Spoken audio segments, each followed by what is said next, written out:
We are now being told that millions of Americans could soon be dropping their health insurance coverage.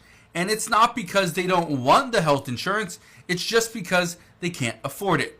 According to a recent report, it is stating that health insurance for people in the Affordable Care Act are likely going to pay more due to the fact that prices are going to increase over 10% this next year. But let me ask you this question. If you see that prices are about to go up 10, 15, 20%, where are you going to reduce your budget in order to pay for that? That's where most people are pretty much stuck. Look at this right here. It says ACA premiums likely set for another double-digit rise next year.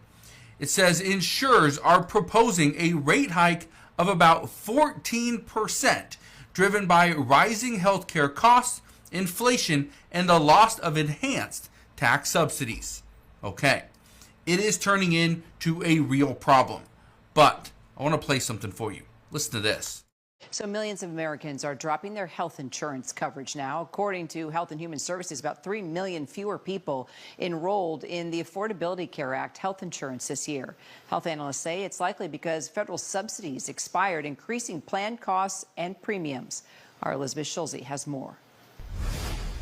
This is the first time we are seeing how millions of families are losing their health insurance as costs go up. A new government report shows about 19 million people were enrolled in the Affordable Care Act in the first 2 months of this year. That's down by 3 million people compared to last year. The Trump administration says this is because of its efforts to crack down on fraud. But healthcare analysts attribute this decline to soaring insurance costs after federal subsidies expired at the start of this year. The nonprofit KFF says that the average premium is up 58% this year, from $113 a month to almost $180.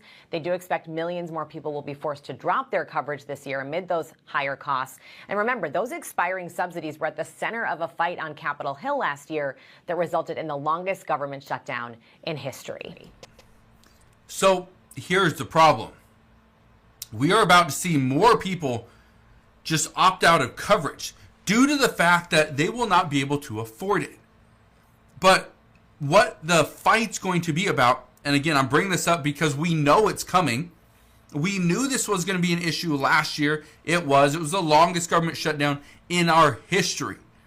We are going to pretty much recreate that exact same scenario. The federal government will likely shut down again